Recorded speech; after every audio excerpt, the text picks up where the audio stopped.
Hola, ¿qué tal amigos de YouTube y visitantes del canal?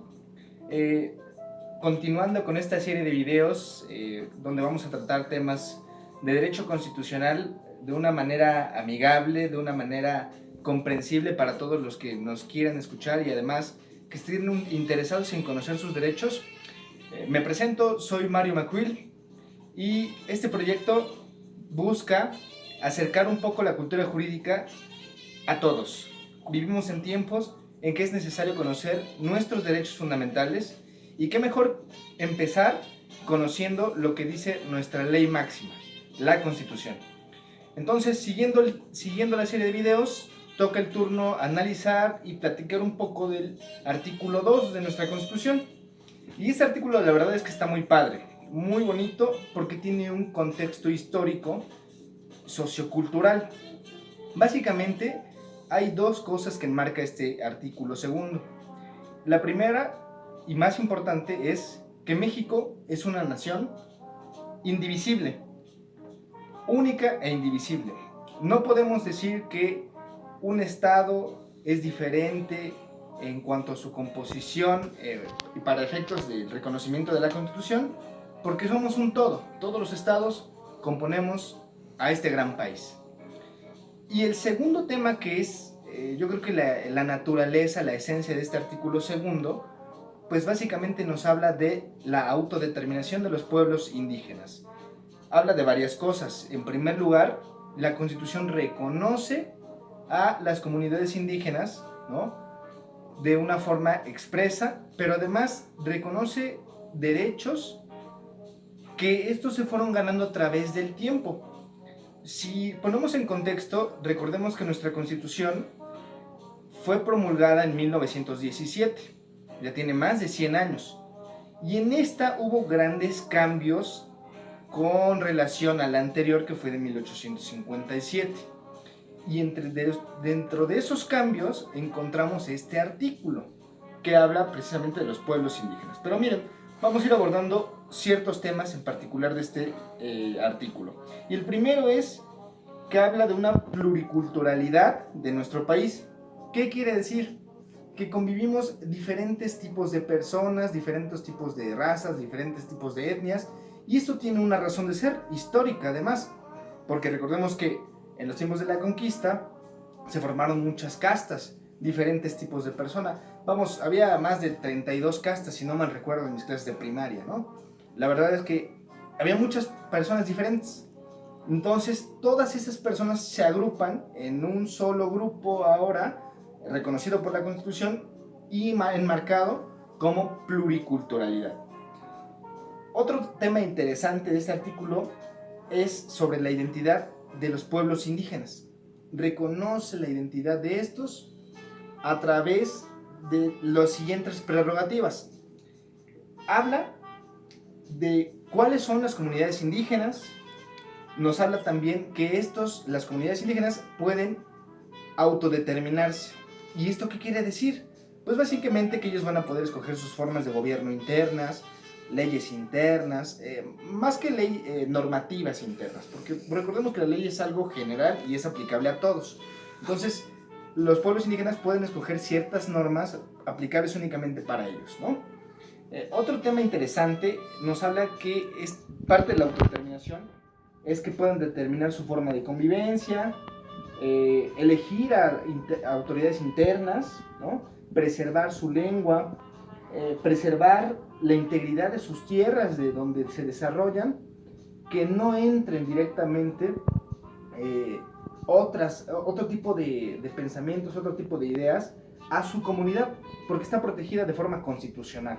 Y de hecho, esto es un tema que hemos visto en la actualidad que a veces no se defiende como debiera ser. ¿Cuántas veces no hemos escuchado que grandes empresas, sin decir nombres, se aprovechan de zonas naturalmente indígenas para explotar sus recursos naturales y nadie hace nada, ¿no?, cuando esto es un derecho constitucional protegido para esas comunidades? Otro tema interesante también es que pueden acceder con respeto a las formas y formalidades de la propiedad y tenencia de la tierra. ¿Qué quiere decir esto? En nuestra Constitución, ya lo veremos más adelante, establece la propiedad privada, la propiedad privada, que cada uno puede obtener y puede hacer uso de ese derecho. Este derecho también se reconoce para las comunidades indígenas con un tratamiento especial, no porque sean diferentes ante la ley, sino porque es un grupo de especial atención por el antecedente histórico que ha tenido este tipo de comunidades. Otra cosa es, las comunidades indígenas tienen el derecho de que cuando un municipio sea de carácter indígena, ellos pueden seleccionar a una persona dentro de su comunidad para que lo represente también dentro del ayuntamiento de un municipio. Eso es algo bien interesante, porque recordemos que el ayuntamiento está formado por un cabildo, y el cabildo pues básicamente es la representación del municipio en la ley. Ahora, el hecho de tener a una persona de origen indígena representándolos dentro del gobierno, pues eso hace una diferencia muy grande, porque son escuchados, o eso se presume, o eso se pretende con este derecho, ser escuchados desde donde se toman las decisiones para su comunidad. Y también otra cuestión interesante de esta autodeterminación de los pueblos indígenas, pues es que todas aquellas personas de carácter indígena que tengan la necesidad o se vean inmiscuidos en un procedimiento de carácter jurisdiccional, ¿qué quiere decir? En un tribunal, en un juzgado, tengan una asistencia legal especializada.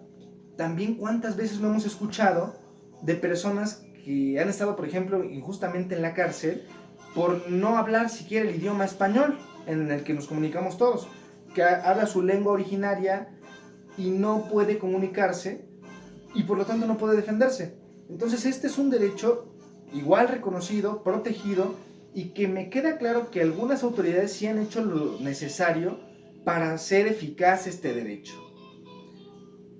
Otra cuestión interesante, ya no es tanto de la autodeterminación, pero que sí engloba este artículo, es que el Estado, la República, los tres niveles de gobierno, federación, gobierno del Estado y municipios, tienen la obligación de promover la igualdad y la eliminación de prácticas discriminatorias. Eso está bien padre, porque en cuántas ocasiones no se ha visto que estas personas sean segregadas de los grupos sociales solamente por su condición como pueblo originario.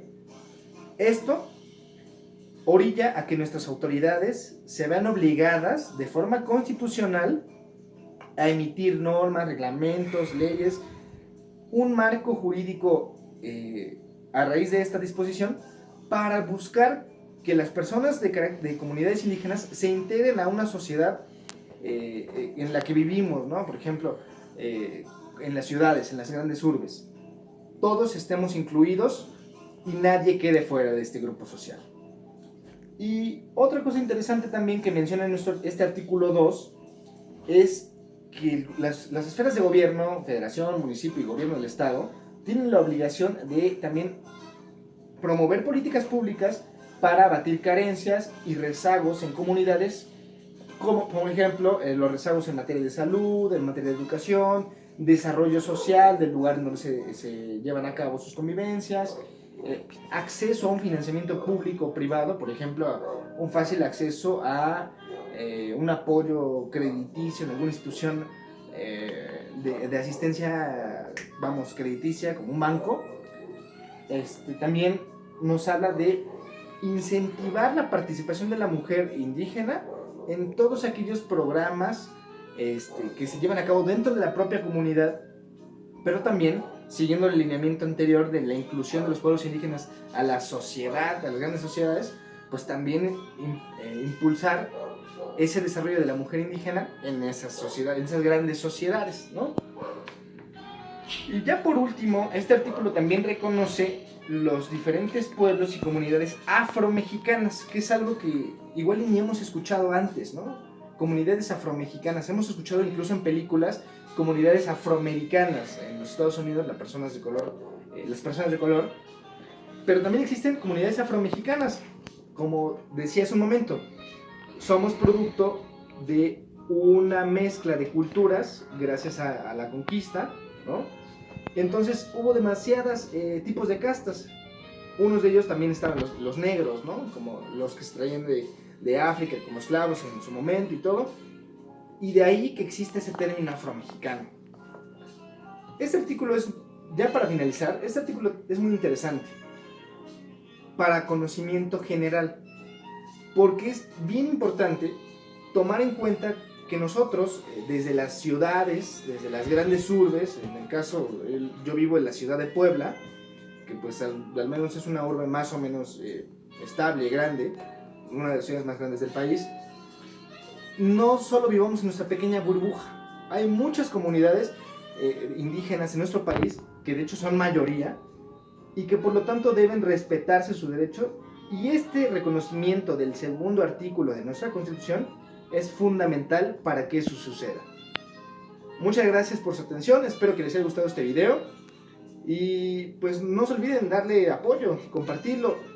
La realidad es que buscamos con esta serie de videos que la cultura jurídica llegue a cualquier rincón, a cualquier persona que tenga internet, y que todos sepamos cuáles son nuestros derechos fundamentales. Muchas gracias.